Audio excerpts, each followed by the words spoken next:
buenos días, Dios los bendiga.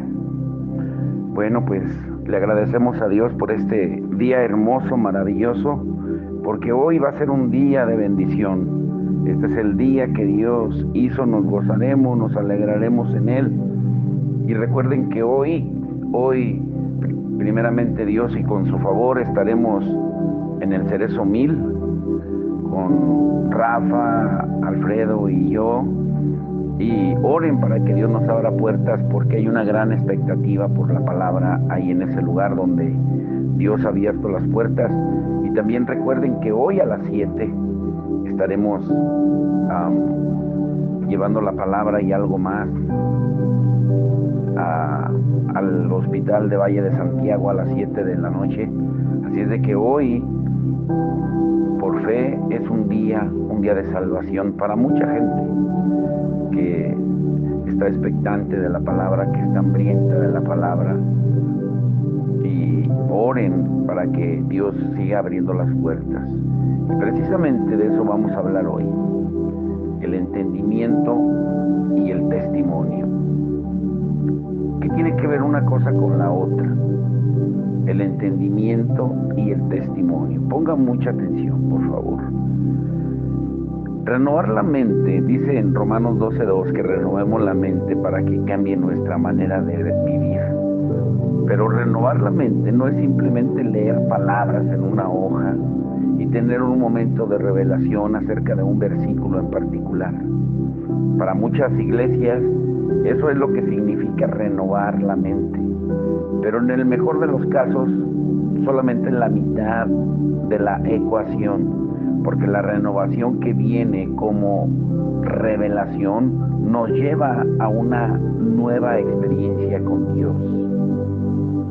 Y tal vez tengas un momento de inspiración mientras lees la Biblia o escuchas a alguien predicar acerca de las Escrituras, pero sin que des el próximo paso hacia la experiencia, el proceso se estanca y no hay una renovación. Jesús lo dijo de la siguiente manera en Juan 5:39: escudriñen las Escrituras, porque a vosotros os parece que en ellas tenéis la vida eterna, y ellas son las que dan testimonio de mí. El entendimiento es una experiencia que nos debe de llevar a dar testimonio de esa experiencia. Aquí en este pasaje expresa claramente que la revelación de Dios está hecha para llevarnos a un encuentro con Dios. Y si no lo hace, pues solo nos va a hacer más religiosos. La revelación nunca es dada solamente para aumentar el conocimiento de nuestra mente. En el mejor de los casos, es una consecuencia. Y probablemente todos somos tan inteligentes, entre comillas, en cuanto a las cuestiones bíblicas, que podríamos ahogarnos en una inundación de información. Algunos teólogos leen las Escrituras 12 horas por día y no tienen ninguna idea acerca del reino de Dios. Pueden recitar evidencia interminable de su conocimiento, pero no hay nada de revelación o de transformación en sus vidas. Eso les ha sucedido también a muchos cristianos, que a veces han adoptado una rutina de lectura bíblica sin permitir que la lectura lleve a la experiencia. Para renovar la mente, no solo debemos pensar de manera diferente, sino vivir de manera diferente, en una nueva experiencia de la llenura del poder del Espíritu Santo. Cuando Dios nos revela cosas, debemos poner a trabajar esas cosas. Si no lo hacemos, perderemos el poder y la oportunidad que la revelación nos ofrece. Jesús advirtió en Mateo 13:19: cuando alguno oye la palabra del reino y no la entiende, viene el malo y arrebata lo que fue sembrado en su corazón. La revelación del reino a menudo se representa como una semilla con vida de otro mundo que proporciona nuevas posibilidades. Pero cuando una persona escucha la palabra y no la entiende, El enemigo tiene abierta la entrada a esa semilla y la puede robar. En nuestra cultura definimos el entendimiento solo como el razonamiento cognitivo, o sea, de la mente, el llegar a una conclusión y a un entendimiento completo. Pero en la cultura oriental, que es la cultura de las escrituras, el entendimiento es una experiencia. Significa dedicarse a actividades que involucran los 5 sentidos. De hecho, la palabra griega para entendimiento en este versículo significa aprendizaje, que se lleva a cabo mediante los 5 sentidos. Significa hacer como en la experiencia humana práctica. La visión bíblica del entendimiento significa mucho más que asentir mentalmente. Significa practicar en la vida real lo que uno ha aprendido mediante la revelación. Es por eso que los líderes judíos le dijeron a Jesús en Juan 3:2, Rabí, sabemos que has venido de Dios como maestro, porque nadie puede hacer estas señales que tú haces si no está Dios con él. Entender también significa rendirse a algo antes de poder explicarlo, definirlo o describirlo. El entendimiento bíblico sobrepasa demasiado al intelecto. Hebreos 11:3 dice, por la fe entendemos haber sido constituido el universo por la palabra de Dios. De modo que lo que se ve fue hecho de lo que no se veía. O sea, no tenemos fe porque entendemos, sino que entendemos porque tenemos fe. Lo diré de nuevo. No tenemos fe porque entendemos, sino que entendemos porque tenemos fe. En otras palabras, es imprescindible aceptar y entender las cosas sin satisfacer completamente al intelecto, a la mente. Cuando leo la Biblia, no siempre entiendo lo que estoy leyendo. El aprendizaje bíblico se lleva a cabo primero en el Espíritu, y al obedecer al Espíritu de Dios, nuestro espíritu se comunica con nuestra mente para que entendamos intelectualmente. Pero el entendimiento no es un requisito para la obediencia. Un cristiano normal es aquel que obedece las revelaciones y las indicaciones del Espíritu Santo aún sin entender. Me gusta lo que dicen algunos, a Dios se le obedece, no se le entiende. Porque el entendimiento muchas veces se desarrolla o se debe desarrollar en la experiencia. Para entender, debemos obedecer las revelaciones y ponerlas en práctica. Por ejemplo, digamos que le hablo a la iglesia acerca de cuidar a los pobres, algo que nos gusta hacer, y podría pararme el domingo en la mañana y hacer el mejor trabajo que pueda para ilustrar la terrible situación y la necesidad de los pobres. Y todas las personas ahí presentes podrían ser tocadas en sus emociones. Pero si no hacen nada práctico dentro de las 2 o 3 semanas siguientes, tal vez encontrar una familia pobre para ayudar, entonces la palabra está abierta a ser quitada del corazón, que es el lugar donde transforma sus vidas. La revelación solo nos lleva a mitad del camino. Escúchenlo bien. La experiencia nos lleva por todo el camino y el testimonio nos ayuda a llegar a la meta. Lo trágico es que si no nos movemos hacia la experiencia, esa revelación permanece encerrada en tu mente. Y entonces piensas que está activa en tu vida. La próxima vez que escuches un mensaje acerca de ayudar a los pobres, tal vez digas amén. Las otras personas en ese lugar o en esta parte necesitan escuchar eso. Y aunque no hayas hecho nada para ayudarlos, escuchar sin hacer nada te ha encerrado en una forma sin poder.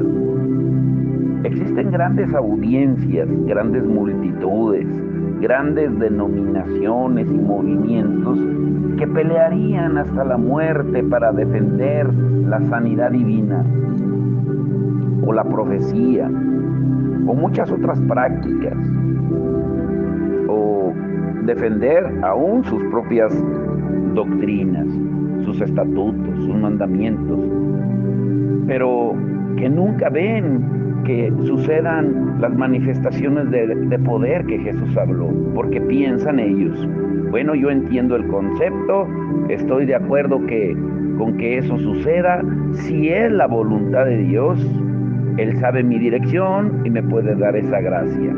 O sea, tienen la revelación, pero no pueden indicar ninguna prueba de su validez en su experiencia personal. No pueden mostrarle a nadie cómo hacerlo, porque su concepto mental, su patrón mental, los aísla de la convicción de que algo más necesita suceder. Y lo que están desarrollando solamente es una anestesia que amortigua su sensibilidad para la transformación personal. Fueron robados de la experiencia y solo lo único que hacen, recitan principios, recitan versículos, pero es pura religión, es una forma sin poder. Por ejemplo, Jesús dijo en Juan 3:13, nadie subió al cielo, sino el que descendió del cielo, el Hijo del Hombre que está en el cielo. Es un versículo, si tú lo analizas bien, un versículo extraño, porque tendemos a pensar del cielo como un lugar que se encuentra ya en el espacio, en vez de pensar en un lugar que coexiste con nosotros. Y nos resulta difícil comprender y envolver nuestros corazones en esa declaración. Y así dejamos que se vuelva una declaración muy linda, muy alentadora, pero sin ninguna aplicación práctica en nuestras vidas. ¿Qué significa que el Hijo del Hombre que está en el cielo? ¿Qué dice acerca de nuestra tarea aquí en la tierra? No significa que al igual que Jesús deberíamos vivir con una actitud de morar en las esferas celestiales y vivir enfrentando las aflicciones, enfermedades y dificultades del mundo a nuestro alrededor. ¿No deberíamos funcionar como embajadores de otro mundo? Al vivir en la esfera de la fe, que es la esfera del Espíritu, que se llama el reino. Pero muchos de nosotros no nos hemos dado cuenta que podemos demandar que la verdad se vuelva una experiencia. La revelación debería cambiar nuestros corazones antes de que pudiéramos explicar lo que aprendimos. La Biblia dice que en realidad estamos sentados a la diestra del Padre en Cristo Jesús en los lugares celestiales. Y eso fue escrito para que lo experimentemos, no para que tengamos solamente una buena teología o una buena doctrina, o para que nuestras declaraciones doctrinales sean correctas y concisas. Declaraciones como estas son plataformas de lanzamiento hacia encuentros donde experimentamos las mismas cosas que están en las páginas de la Biblia. Aquí Jesús nos está mostrando lo que es posible para cualquier persona que haya sido limpiada del pecado por la sangre de Jesús y que realmente haya nacido de nuevo. Durante los días del Imperio Romano, mucho de lo que entonces se denominaba iglesia tenía poco entendimiento o seguridad acerca de la salvación, mientras que la experiencia de la salvación por fe siempre ha sido parte de la verdadera iglesia. Esa revelación se dejó en suspenso por mucho tiempo, pero hace cientos de años fue puesta a la vanguardia y la iglesia comenzó a proclamar nuevamente que la salvación es solo por fe.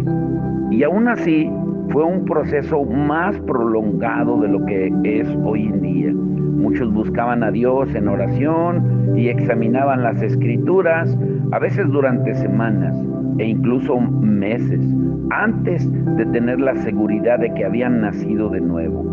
Muchos murieron sin saber acerca de la seguridad de su salvación, pero debido a que la iglesia abrazó esa revelación incondicionalmente, al enseñarla, practicarla y edificar la fe de las personas en ella, hoy la consideramos la cosa más simple del mundo. Oramos por un pecador para que reciba a Jesús y no tenemos duda alguna de que esa persona instantáneamente se convierte o nace de nuevo.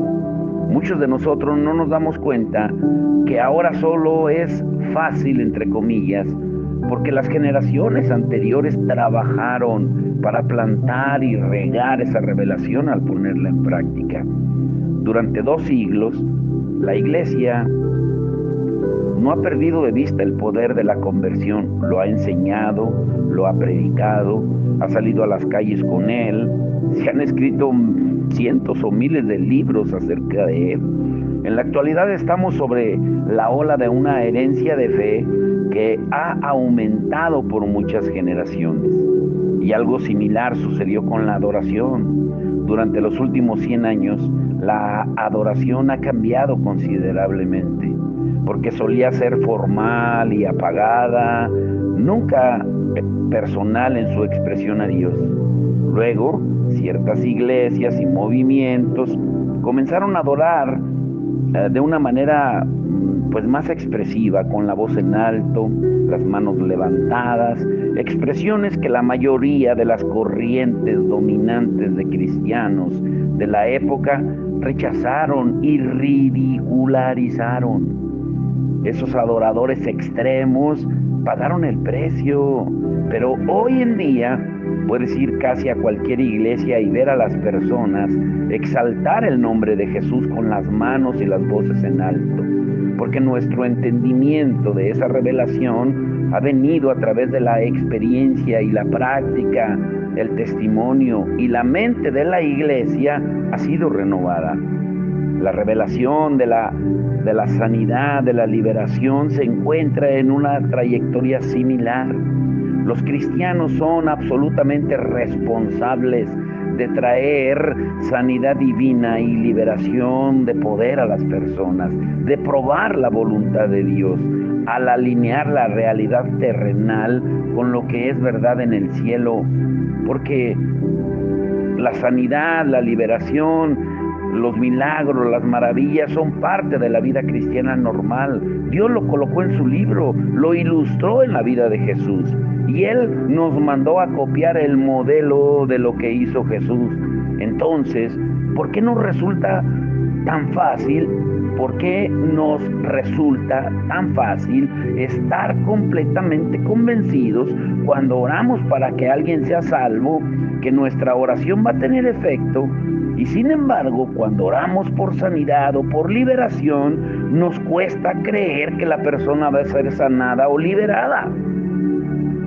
Porque la salvación, al referirse a una experiencia de nacer de nuevo, ha sido abrazada y enseñada continuamente por la iglesia durante siglos, mientras que la revelación de la sanidad y la liberación no ha sido abrazada por todos y hasta ha sido peleada y criticada. Hoy en día en muchas iglesias, si oras para que las personas sean sanas y libres, pueden considerar que estás obrando bajo la influencia del diablo, mientras que la enfermedad la consideran, aunque no lo crean, algunos la consideran como si fuera una obra de Dios para hacer de las personas mejores cristianos. Piensa acerca de cuán bajo la iglesia ha caído para creer semejantes mentiras. Hemos tolerado el engaño que acusa a Dios de hacer lo malo. Y por eso, en la actualidad, la sanidad, la liberación sigue siendo tan controversial, tan poco practicada y poco entendida. Y el evangelio se ha cambiado por charlas motivacionales, donde solamente se le promete a la gente: vive como quieras mientras tú asistas a congregarte, mientras seas miembro de esta iglesia. ¿Qué hubiera sucedido Si unos siglos atrás los cristianos hubieran abrazado el poder del Evangelio para traer sanidad y libertad al cuerpo y al alma y al espíritu, al cuerpo físico, a las emociones, a la mente, ¿qué hubiera sucedido si la iglesia hubiese abierto camino a través de ese suelo resistente generación tras generación? Pues en lugar de algunos héroes de la sanidad y liberación que marcan el rastro de la historia, todo el cuerpo de Cristo reconocería la sanidad y la liberación, los milagros, las maravillas como una parte fundamental de la gran comisión. Jesús nunca separó una cosa de la otra, nunca separó la doctrina del poder. Por ejemplo, en Mateo 28, 18 al 20, ahí podemos encontrar la doctrina para ir y hacer discípulos, enseñándoles todas las cosas, bautizándolos en el nombre del Padre, del Hijo y del Espíritu Santo. Y una promesa si lo hacemos, y yo estaré con ustedes hasta el fin del mundo. Pero encontramos la otra parte, la olvidada, Marcos 16, 16 al 20. Y estas señales seguirán a los que creen en mi nombre, echarán fuera demonios. Y cuando salimos y hacemos esa otra parte, el Señor dice que Él va a confirmar su palabra con señales, milagros, prodigios y maravillas. No podemos ser selectivos y tomar solamente una parte de la gran comisión y separar la otra. Los cristianos normales hoy en día ven enfermedades en la gente y su respuesta podría ser como, pues no hay problema, mientras vemos que la gente sigue padeciendo, sigue siendo atada por el enemigo, sigue siendo esclavizada, porque no vemos la gran comisión como algo normal, como que el poder de Dios se pueda manifestar en esos casos. Ya solamente lo vemos como una manera solamente de orar por alguien, pero como por una educación espiritual, si le podemos llamar así, de déjame orar por ti, pero sin creer realmente que Dios pueda obrar en la gente. Ojalá y me esté dando a entender. Tú puedes imaginarte a Jesús diciéndole a Bartimeo el ciego: esta ceguera, Bartimeo, es un regalo de mi Padre para hacerte una mejor persona. Sin embargo, esa es la postura que toman la mayoría de los cristianos. Les vuelvo a repetir, solo hay 3 vías por las cuales la gente se enferma. Número 1, por descuido. Número 2, porque el diablo enferma también. Y número 3, porque Dios se quiere glorificar. No hay más. Pero muchas veces hoy en día, a la falta de poder de la iglesia, lo más fácil es atribuirle a que fue Dios el que enfermó a esa persona. Dios se quiere glorificar en la persona, no quiere destruir a la persona. Y no entienden la sanidad, porque no tienen ninguna experiencia con ella, mucho menos la liberación. Yo he platicado con gente que tienen más tiempo en el ministerio que yo. Yo llevo en activo 25 años, 30 que conocí al Señor y 25 años en el ministerio. Y he conocido gente que tiene 30, 40 años en el ministerio y jamás han orado por una persona endemoniada. Pues entonces, ¿de qué Dios están hablando? No han puesto en práctica la revelación. Y eso, la verdad, yo estoy tan cansado de ver personas que oran por gente que está cautiva, que está esclava de adicciones y que le piden a Dios que abran los ojos del corazón. Pero el problema se encuentra en sus ojos físicos, que no pueden ver lo que Dios está haciendo hoy en día. La iglesia no sabe qué hacer con las personas que están así o con cualquiera con una aflicción verdadera. Y parte de lo que nos frena es nuestra preocupación por ser excesivos. Preferimos tener una buena doctrina que tener el poder de Dios. Y no estoy desacreditando la doctrina, no se malentienda. No podemos separar una de la otra. Pero no queremos que las personas piensen que somos unos locos religiosos. Le tememos más al exceso que a la falta de algo. Y por eso muchos cristianos evitan el tema de orar por la gente que está enferma, de orar por aquellos que están endemoniados, que es obvio que tienen un problema espiritual, pero en lugar de canalizarlo a Dios, lo canalizan al médico, al psicólogo o al psiquiatra. Y probablemente tú hayas escuchado a algún hermano o hermana en el Señor decir, híjole, pues mira, deberías escuchar a este hermano, predica bien, pero ten cuidado, porque tiene una extraña doctrina en este punto y en este punto. O sea, a las personas les encanta agregar advertencias, pero ¿acaso alguien alguna vez te ha entregado un audio, un video y te ha dicho, mira, la enseñanza de este hombre o de esta mujer es muy buena, pero ten cuidado porque nunca ha orado por alguien y ha sanado, o nunca ha liberado con el poder de Dios a alguien que esté endemoniado? Cuando ora por un enfermo, el cuerpo de las personas, cuando él ora, en lugar de sanarse, pues no sucede nada. Antes, al contrario, se empeora. O sea, lo que quiero darte a entender es de que estamos creando, y lo digo con mucha responsabilidad, y eso refiere más a la responsabilidad del ministro. Estamos creando congregaciones ateas en el sentido de que no creen en el poder sobrenatural de Dios. Cuando pongas en práctica la revelación, no lo harás el 100% también. Tal vez ni siquiera lo hagas bien en un 50% o en un 30%, pero vas a aprender y vas a crecer a un nivel mayor de madurez que de otra manera no hubieras alcanzado si no hubieras hecho nada. Jesús, él tenía una preocupación acerca de su regreso. Y escuchen esto está hermoso.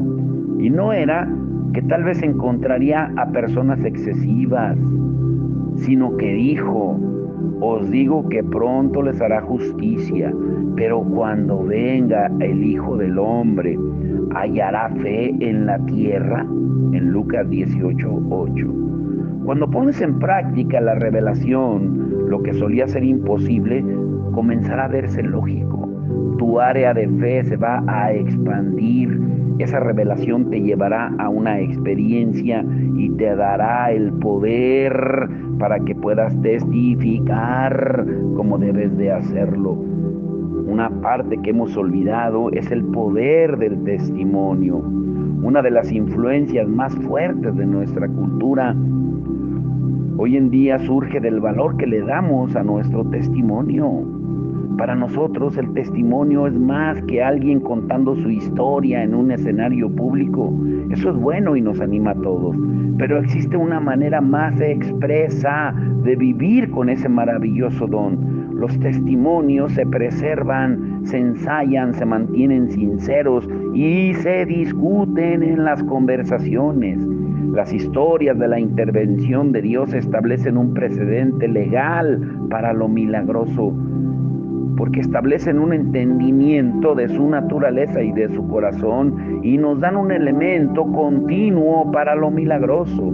Por eso yo no me canso de dar testimonio. Por ejemplo, cuando vamos al hospital, mi niña cuando estaba más chiquita, hace 8 años, que empezamos a ir a los hospitales aquí alrededor, en Salamanca, en León, en varias partes, y hablábamos de ella, y yo daba su testimonio de cómo Dios es un milagro viviente, cómo Dios la había sanado, y ella decía, papi, ya no hables de mí. Yo le decía, mi amor, tenemos que dar testimonio del poder de Dios que obró en ti para que aumente la fe de la gente que escucha. En Apocalipsis 19 y en el versículo 10 aparece un versículo que muchas veces no entendemos. Dice, porque el testimonio de Jesús es el espíritu de la profecía. Cuando estudiamos la palabra testimonio en el Antiguo Testamento, encontramos que viene de una palabra que significa hacer de nuevo. Y eso nos da la respuesta. Nos damos cuenta de que Dios ha escondido el plano de lo milagroso, de lo sobrenatural para nosotros, no de nosotros, en el misterio del testimonio. Cuando le dijo a Israel que guardara el testimonio, les estaba dando algo que los mantendría en contacto con sus continuas intervenciones sobrenaturales. Les dio la revelación, les dio la experiencia y ahora les decía que contaran el testimonio. El testimonio de Jesús es un registro hablado o escrito de todo lo que Jesús ha hecho. Y el testimonio de Jesús es el espíritu de la profecía. La profecía se presenta en dos formas principales. Una, al predecir el futuro, y la otra, al dar una palabra que cambia el presente. Escúchenlo bien. Yo creo que el testimonio de Jesús suelta la unción profética que tiene un efecto en las realidades presentes. Las cosas que no estaban disponibles hasta que se dio el testimonio se hacen posibles en el presente. Es como si el testimonio revelara lo que Dios desea hacer de nuevo. Muchas veces se preguntan la gente si es la voluntad de Dios que suceda un milagro. Primero que nada, la palabra declara que su voluntad es sanar, que la gente sea libre. En Marcos 1:41 Él dice, quiero ser limpio. La Biblia nos dice que Jesús pagó por nuestra sanidad. Dice Primera de Pedro 2:24, y por cuya herida fuisteis sanados. Pero aquí encontramos dos hechos asombrosos al respecto. Dios no hace acepción de personas, dice Hechos 10:34, y Jesucristo es el mismo ayer y hoy y por los siglos, dice Hebreos 13:8. Eso quiere decir que lo que Él ha hecho por alguien más, también lo hará por ti. Él no hace acepción de personas. Incluso si lo que hizo sucedió hace mucho tiempo. Él es el mismo ayer y hoy y por los siglos.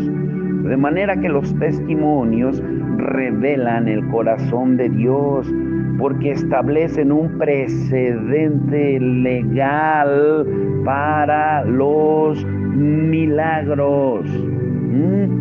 Porque le estamos recordando, no que Dios se olvide, sino de que Él es un Dios que no cambia. Dice Deuteronomio 6:17, guardad cuidadosamente los mandamientos de Jehová vuestro Dios y sus testimonios y sus estatutos que te ha mandado. La palabra guardar es muy interesante porque significa cuidar o preservar y se traduce de muchas maneras, entre las cuales se encuentran observar, vigilar y proteger. Las instrucciones de Deuteronomio 6 abordan la responsabilidad con los mandamientos, con los estatutos y los testimonios de Dios. Los mandamientos nos muestran cómo vivir, los estatutos nos muestran cómo pensar, los testimonios nos muestran qué esperar. Un testimonio revela los actos de Dios, los cuales a su vez revelan sus caminos. Cada historia contiene una magnífica revelación de la naturaleza de Dios y de su corazón para la gente. Comprender los caminos de Dios es la pieza suprema de información que la humanidad tiene a su disposición. El testimonio es, por lo tanto, un tesoro invaluable a partir del entendimiento de la naturaleza de Dios. Israel podría establecer y sostener una cultura del reino que sería bendecida en todas las áreas de la vida. Y en ese libro de Moisés es que recibimos las instrucciones de cuidar y guardar ese don invaluable del cielo que es el testimonio. Los mandatos de Dios o dados en Deuteronomio 6 trascienden a la ley del Antiguo Testamento y son guías prácticas para mantener la salud espiritual en una cultura cristiana. Nuestro estilo de vida, nuestra vida interior y nuestras expectativas tienen mucha relación con el desarrollo de una cultura que tenga la capacidad de mantener un gran mover de Dios. Y los testimonios son la pieza central de ese rompecabezas. Por eso hoy yo me gozo, yo hasta soy expectante de cómo Dios va a usar a Rafa allá en el Cerezo 1000, contando el testimonio de poder de su vida. Y eso aumenta la fe, incluso la mía, la de todos que lo escuchemos. Porque la fe, escuchen, va desde el cielo hacia la tierra. El testimonio nos mantiene conectados en el pensamiento con el Dios que no conoce imposibles. Y aquí viene la parte importante, agárrense bien. Dios nos ha dado un tesoro en cada testimonio. Cada historia es invaluable y es profética, porque habla de la naturaleza de Dios y de su corazón para la gente. Las historias contienen una marca de su ADN. A Él le agrada que veamos esas historias como regalos maravillosos. El testimonio ejerce un efecto directo en la vida de obediencia, como lo vemos en el Salmo 78, 9 al 11. Dice, los hijos de Efraín, arqueros armados, volvieron las espaldas en el día de la batalla. No guardaron el pacto de Dios, ni quisieron andar en su ley, sino que se olvidaron de sus obras y de sus maravillas que les había mostrado. Este salmo revela causa y efecto. Si somos observadores, veremos que los hijos de Efraín estaban equipados y entrenados para la batalla. Sin embargo, volvieron las espaldas en lugar de arriesgarse y pelear, como muchos creyentes que ya están para compartir el evangelio y prefieren quedarse cómodos. ¿Por qué? Porque no habían estado caminando en una obediencia radical. El fracaso en este punto destruye toda la confianza en que el Señor pelea por nosotros. Porque no, y la pregunta es, ¿por qué no caminaron en obediencia? Porque olvidaron el testimonio, olvidaron las obras de Dios, olvidaron los milagros de Dios, olvidaron todo lo que Dios había hecho en ellos. La interacción consiste con un Dios personal y sobrenatural, y eso va a producir un cambio completo en el nivel de confianza de una persona. Yo he visto ese fenómeno durante años. Aquellos que una vez eran cobardes en su vida cristiana se convierten en discípulos valientes después de ver los milagrosos caminos del Señor. Es como si pasaran de ser miembros de un club cristiano a ser verdaderos soldados en el frente de batalla. Estar conscientes de los caminos de Dios tiene un efecto en la manera en que la iglesia piensa y vive. Y eso debe de suceder en la iglesia en la actualidad. Pero de manera trágica, hemos visto lo que está sucediendo, lo opuesto. Porque podemos ver que aquellos que alguna vez estuvieron apasionados por Dios, se han desviado del Dios de lo imposible y se entierran a sí mismos en actividades cristianas, alejados de lo sobrenatural, encerrados con actividades dentro de su iglesia, pero que nunca salen a la calle.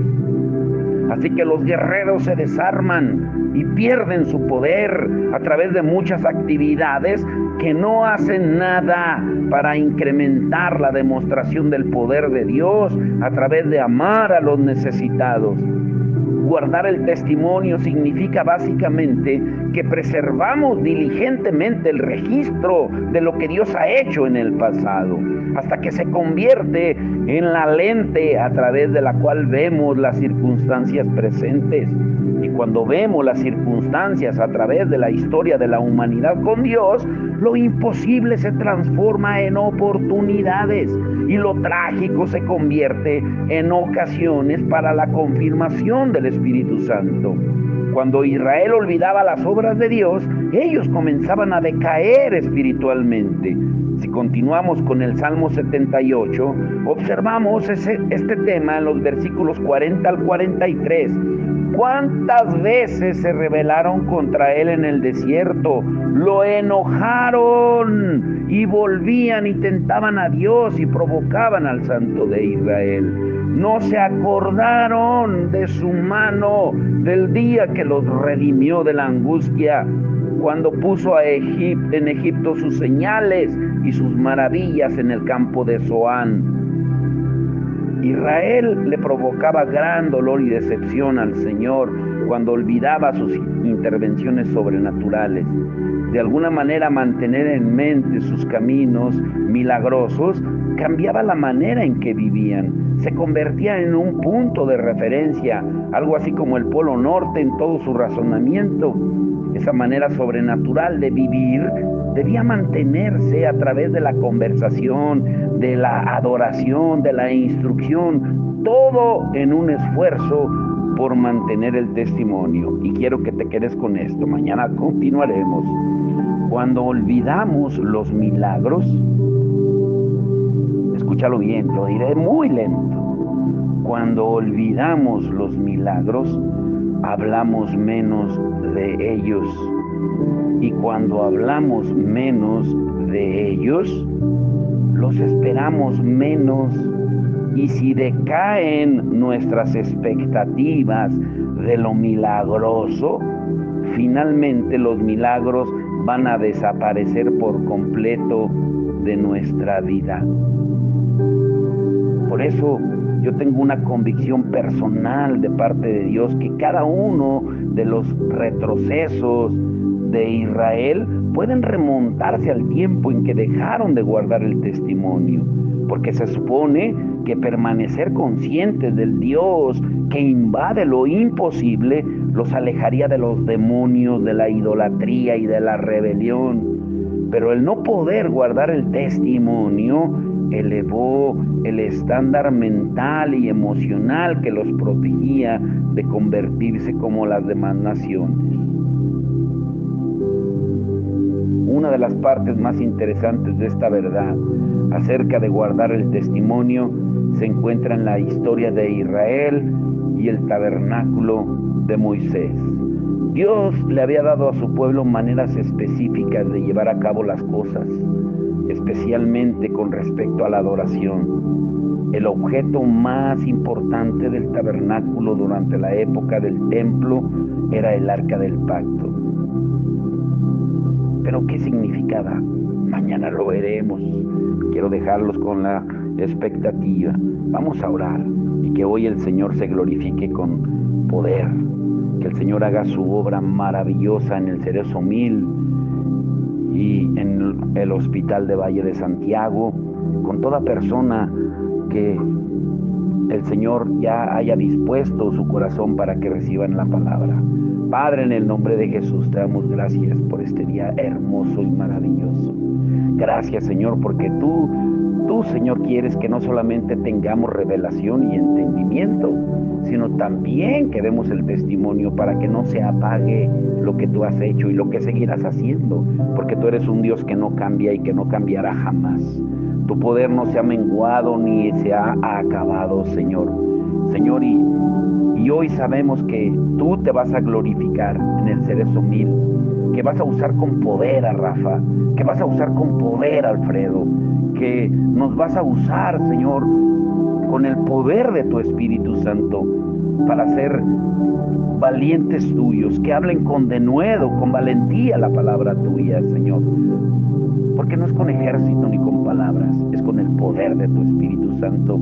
Y que tú, Señor, vas a empezar a mostrarles que tú eres un Dios de poder, no de historias, no de cuentos, sino un Dios que sigue activo el día de hoy. Que tú te glorificarás también en el Hospital de Valle, usando a todos los hermanos que tú le estás poniendo en este momento el querer por como el hacer por tu buena voluntad, y que estarán ahí, Señor, porque hay tanta necesidad, Señor, para no perder la oportunidad de orar por todos los que estén ahí, por los que están esperando a sus pacientes, familiares que estén internados, pero eso es la oportunidad para sembrar tu palabra, tu semilla. Es tiempo que entendamos, Señor, que es el tiempo del mover tuyo, de la iglesia verdadera, siguiendo tu ejemplo, como tú nos lo enseñaste en Mateo 4, 23 y 24, que tú ibas de aldea en aldea, que ibas recorriendo toda Galilea, sanando, liberando y predicando y enseñando tu palabra, Señor. Es tiempo que volvamos al modelo original tuyo, como tú nos lo enseñas en tu palabra. Queremos ser esos que sean moldeados por tu modelo, parecernos más a ti y no que tú te parezcas más a nosotros, porque hoy tristemente estamos reduciendo como si fueras humano, pero tú eres, Señor, el Dios Todopoderoso. Nosotros queremos parecernos más a ti, Señor, ser semejantes a ti, ser transformados de gloria en gloria, Señor, por el poder de tu Espíritu Santo. Te damos la gloria y la honra, Señor, y gracias por todo lo que estás haciendo. Gracias, Señor, porque quitaste una carga, Señor, que tú la sabes, Señor.